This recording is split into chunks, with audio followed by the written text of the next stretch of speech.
التواصل الاجتماعي تصدرتم السيد عبد اللطيف وهبي الأخبار في اليومين الماضيين، وأقصد هنا الحديث حول مباراة المحاماة. لن أقف عند الشق المتعلق بابن وزير العدل يجتاز المباراة ويوفق في هذه المباراة. من حق أبناء الوزراء، لست هنا من باب الدفاع عن هذه النقطة، لكن من حق أبناء الوزراء لأنهم قبل أن يكونوا أبناء الوزراء هم مواطنون أن يجتازوا أي مباراة.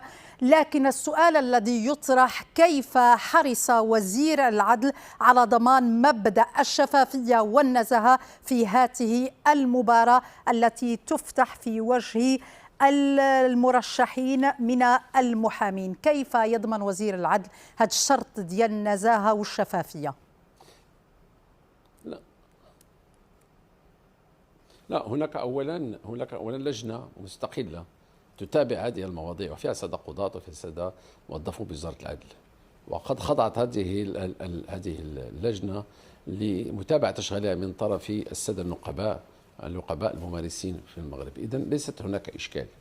المشكل موجود في التالي، هو انه هناك حوالي 48,000، كانت 75,000 مرشحه، دوزوا 48,000 مرشح ومرشحه، نجحت 2000، عندك 46,000 سقطه.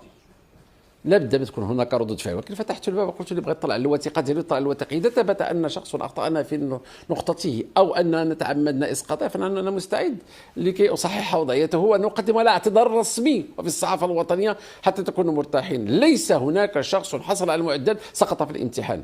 في الاسابيع المقبله، في اليوم الاحد المقبل، عندي امتحان ديال المنتدبين القضائيين. أتعرفين كم عندي 260 منصب شغل لا يمكن أتجاوزه وفق القانون وفق الميزانية، وعندي 85,000 مرشح. إذا نجحت 260 معناه أنه 84,750 مرشح سيسقطون. ماذا يمكن أن أفعل؟ ولكن هناك أصوات، ولكن الوزير عليه أن يتحمل مسؤوليته ويتخذ القرار. ليست بنفس الشجاعة اللي عاهدنا على السيد عبد اللطيف وهبي. إذن من يشكك أو يفتح باب التظلم في وجهه، يعني هذا الشخص اللي اجتاز امتحان وبغى يشوف النقطة ديال المباراة ديالو وكيف تم تصحيح، واش عنده الحق وأين يلجأ؟ قدم لا طبعا يقدم طلب للوزاره، ونحن يوم الجمعه عندنا تقريبا 31 شخص غادي نشوفوا الاوراق ديالهم. وكذلك احنا ما عندنا اشكال، اي واحد قدم طلب بلا ما يمشي للمحكمه بلا ما يدير دعوه، يقدم طلب ويجي عندنا وحنا نوريو ليه الوثيقه ديالو، وإلا بغى يعاود نديروا له تصحيح نديروا له تصحيح، لان الاله هي اللي تصحيح. وانا مشيت للكسام باش نخلي الاله التي هي تصحيح. هذا لاول مره يعتمد على. كان نقاش يقول لك اننا طرحنا اسئله في بعض المواد التي لم تطرح، ولكن السي عبد اللطيف وهبي، واش لأول مرة يتم اعتماد هذا الكسام الكندي مباراة ديال المحاماة، ولماذا؟ طبعا لأول مرة، لأنه عندي حوالي 75,000 مرشح في الأول اللي جاوا هما 48,000، وهناك مرحلتين في الامتحان، معنا غادي نصحح 96,000 وثيقة. شفت التجارب السابقة عندنا كانوا كيكتبوا الموضوع، كاين نفس الموضوع كيصححوه جوج الاساتذه، اكتشفنا انه بعض الاساتذه عطاو 3 في ماده ونفس الموضوع ونفس الماده عطاو 16 في نفس الورقه. معناه انه ليس ان هناك تقدير فقط للقارئ ديال الامتحان واش كيقنعوا ولا ما كيقنعوا. الكسام لا، في جواب سؤال. الى جاوبتي صحيح زائد 1، جاوبتي ماشي صحيح ناقص 1. وهذه هي عمليه تتم، ودرنا في اسئله حول جميع المواد. قالوا لك ان المحاماه لم تكن في اعلان المبادره، ولكن المحاماه جزء من منظومه العداله، ومنظومه العداله كل واحده لا تتوزع. انا اعرف، انا سقطت في الامتحان حينما كنت شبابي، واعرف الشعور بالسقوط طبيعي جدا، ولكن الواحد يقاوم، يستمر، يدافع وسيصل.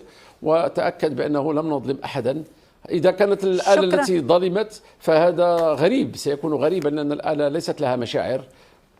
شكرا لكم السيد وزير العدل عبد اللطيف وهبي، شكرا لكم على كل هذه الإيضاحات. كنتم معنا مباشرة من الرباط. بغيتي شي إضافة سيد وزير؟ إذا سمحت، هناك موضوع نعم، موضوع هو أنه لم تشيروا إلى الاتفاقية المهمة التي وقعنا البارح بحضور الإدارة الملكي والأمن الوطني والسيد رئيس النيابة العامة حول توفير وتمكين المعتقلين من أكلة أثناء الاعتقال في الاعتقال الاحتياطي بمخافر الشرطة. وهذه خطوة لتؤكد على أن الدولة المغربية تسير نحو اتجاه احترام حقوق الإنسان، وأن المواطن الآن المغربي حينما يعتقل ستوفر له الوجبات حتى يكون في ظروف إنسانية وظروف تسمح باحترام حقوقه. شكرا.